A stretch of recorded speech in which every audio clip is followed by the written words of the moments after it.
At the end of my last road trip video about snowmobiling in Okinawa, I said that at the end of the day, I turned left, drove 27 hours back to Tokyo. But actually, two of those three facts were not quite true. I did drive 27 hours, but I didn't turn left and drive to Tokyo. I turned right and drove to Taiwan.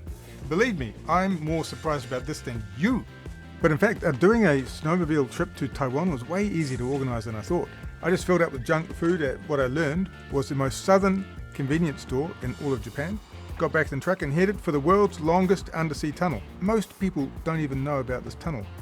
I think it's because it was planned in the 50s using World Development Bank funding, and two sections still haven't been completed, so it's kind of off the radar. But if you're in Okinawa and want to tick another country off the list and go sledding somewhere different, jump in that tunnel, pop out at the other end, get riding again. The tunnel itself is very well lit. It's 2-lane, very long, quite dry, and I just had to keep looking behind me to check my sled was there because I was just so excited that I thought that here I was with me, my truck, my sled, tank full of gas, ready to go to a completely brand new zone. Not a new zone, like a whole new, am I allowed to call it a country? I don't know if you've ever driven a Japanese K-truck, but they've got a vibe. Good vibe. They'll cruise steady as a rock, 100 miles an hour, even with a sled on the back. And I'd been actually quite looking forward to 27 hours in that cozy cab, listening to Taiwanese pop music, texting messages to my dog, and getting in the mood for a brand new culture. To be honest though, before going snowmobiling in Okinawa, I had zero interest in snowmobiling in Taiwan. I didn't even know you could snowmobile in Taiwan. I didn't even know they had snow in Taiwan. But the opportunity came up on Facebook, and I actually know that's not even true. Because everything you thought you knew about the world was backwards in Taiwan. They don't call it Facebook. In Taiwan, it's Bookface. If you call it Facebook, they think you're a total idiot. In 3 kilometers, take the interchange on the left. So the plan was exit tunnel, turn left, and head down the coast for a couple of hours before turning inland to the Taroko National Park. I had a hotel booked for the night, and one thing I was so happy to find was that this hotel demonstrated the Taiwanese obsession with used tea bag management. I'd heard all about it on Bookface, and there it was, used tea bag holder and a whole set of instructions on what to do with used tea bags, and bingo, I immediately knew this was the real Taiwan. When I got up in the morning and looked out the window, there was a fence and grass and some concrete stuff and some sea and there's a windmill, a wind turbine, and the rest of the building. All these things were all Taiwanese. One thing I couldn't work out was that even though there was no wind, and the wind turbine was not turning, I still managed to boil a cup of tea.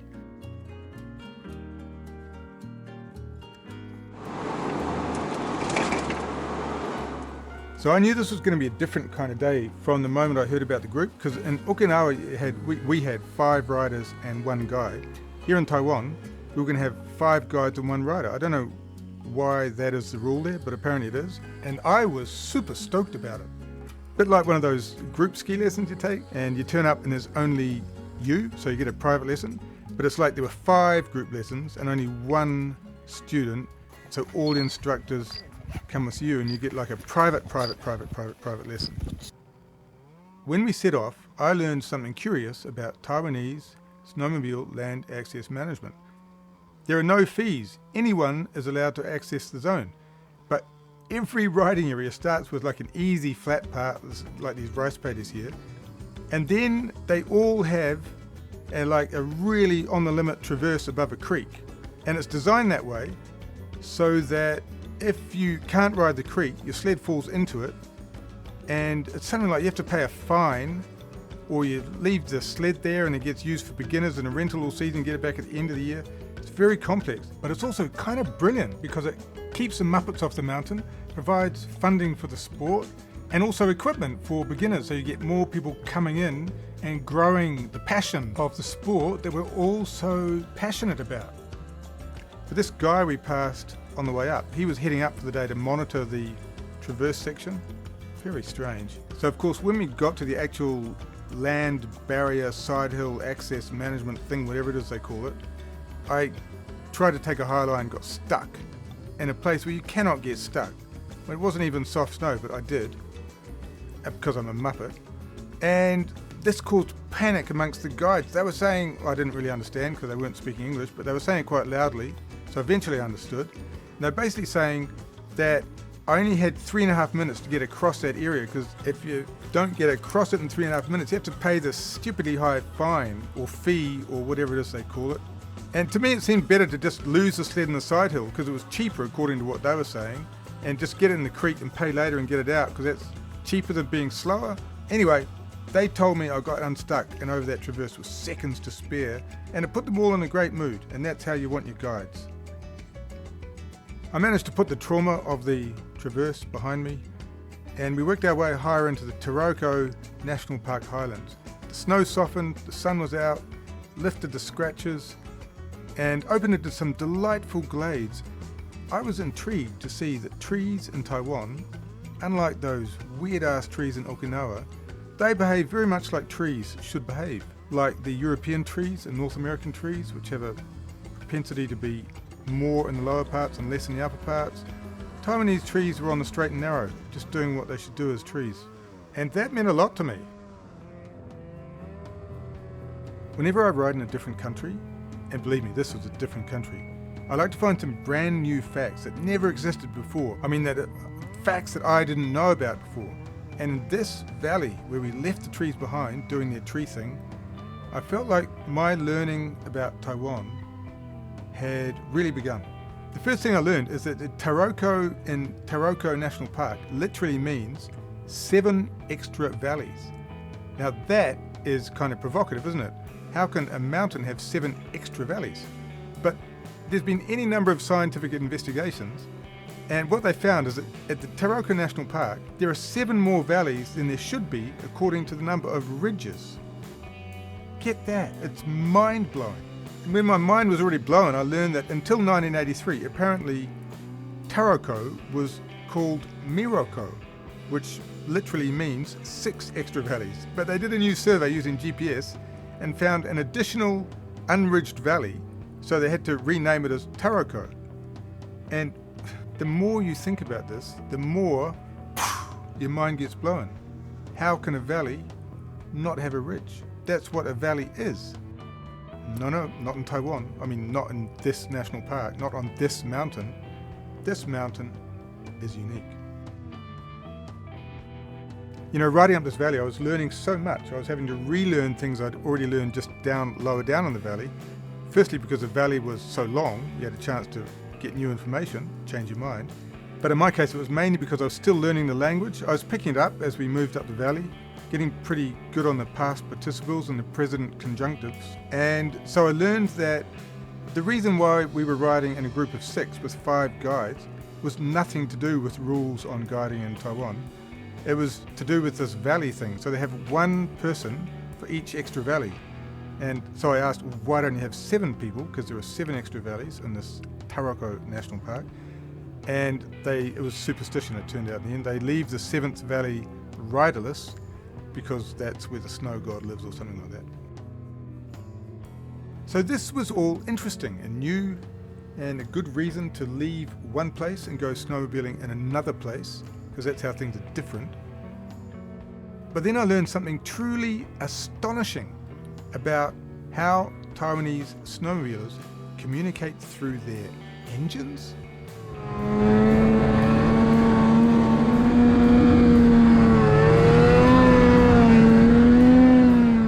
So when I watched these guides ride up the valley headwall, I didn't realize that I was witnessing something deeply cultural. They were communicating, sharing ancient stories of courage and pain, also probably talking about rabbits, but almost certainly transmitting centuries of wisdom across the clear mountain air.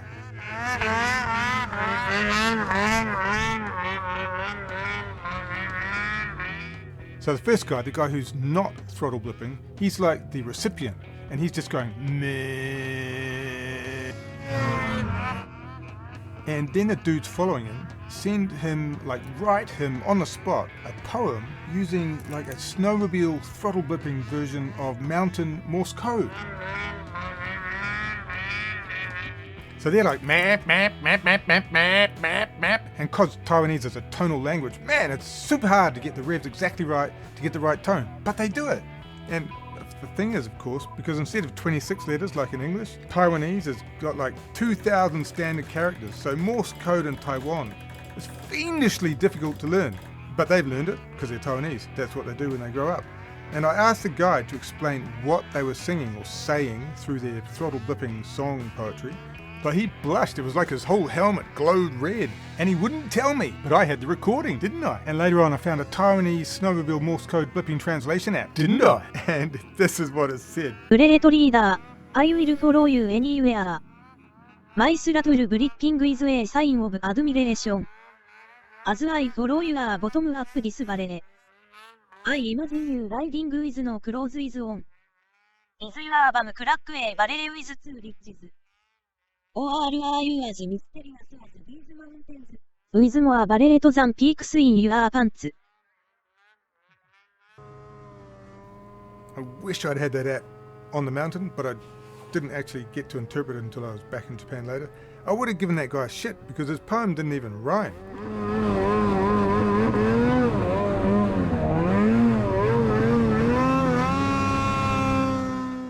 As we hopped up the next hill, I was reminded of something else one of the guides had taught me when I was studying Taiwanese on the way up.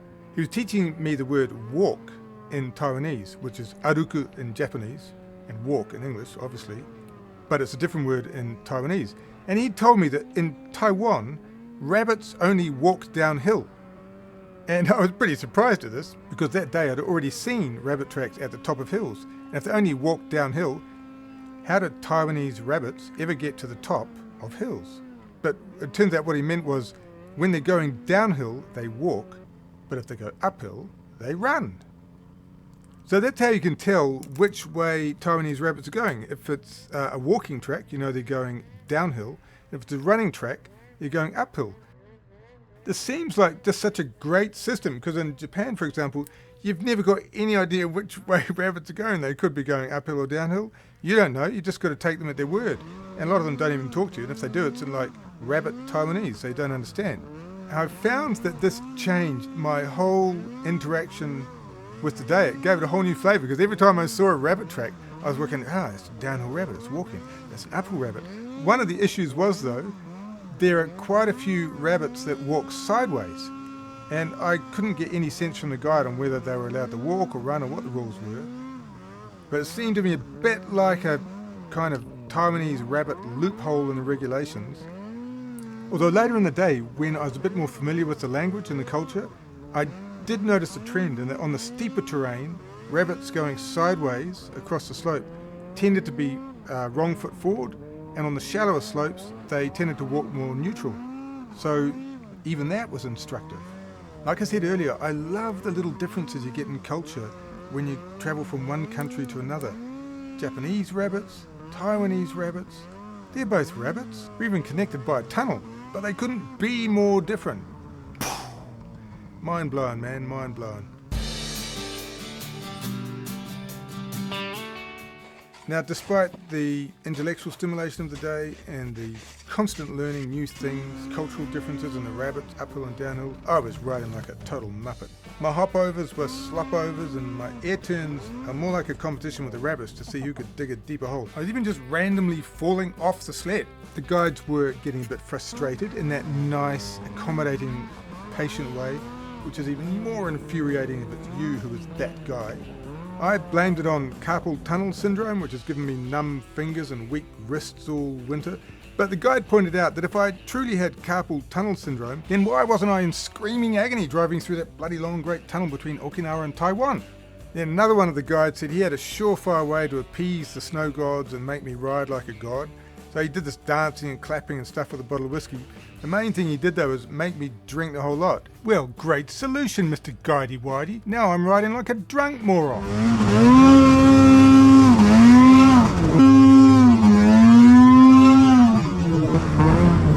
I was learning that these guys are quite into their gods and their superstition. At one point, they realized that one of the guides was obliged to decorate everything that started with H on his sled, so that was his handlebars, his hood and his helmet, with bits of a tree. I don't know why. Something to do with gods and appeasement, and I don't know, it could have been anything. I was still very new to the language and hadn't mastered the nuances of their mythical mythologies.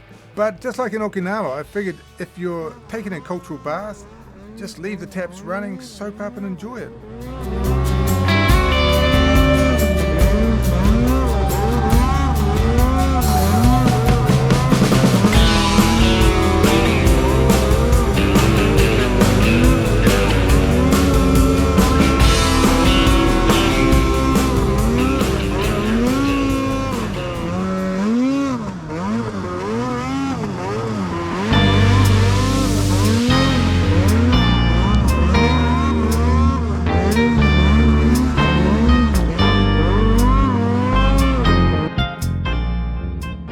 So far in Taiwan, everything about my day had been different, to the point where I almost thought we'd work our way up the mountain at the end of the day and still arrive at the bottom. But no, it turned out that in Taiwan some things are the same. At the end of the day, you do head down the mountain. And that was reassuring because, frankly, you can only take so much change in a day. You've got to learn a whole new language. Two languages, Taiwanese human and Taiwanese rabbit. So finding one thing that was the same felt like I'd been given a gift by the people of Taiwan. Speaking of the people of Taiwan, my 5 guides were still going at it. You know, they clearly loved snowmobiling and loved the mountain, but what really inspired them more than anything was just Taiwan. They loved being part of Taiwan. I only managed to capture it on film one time, but many times throughout the day, the 5 guides would just stop spontaneously and burst into this fragrant, sort of almost edible song about the beautiful landscapes, the people, the culture and the rabbits of Taiwan and what it meant to them. We worked our way down a drainage and then made it across the monetary zone. They ping you both ways if you screw up and down, so save some energy for the end of the day if you're in Taiwan. Little tip for you there. As I loaded my sled, I had that feeling you get at the end of the day. What is it? Is it satisfaction or fatigue or just a hangover? But anyway, I knew I was going to miss Taiwan. The glorious natural coastlines, the glorious natural rivers flowing through a glorious natural environment as untouched by human hand today as it was yesterday or even last week. Look, I don't know if I'll ever be back sledding in Taiwan or Okinawa, but I do know that this winter for me has been a total cultural epiphany. It's an awakening. I've realised there's an untouched cultural smorgasbord of Southeast Asian snowmobiling out there to feast on, and no one's eating it.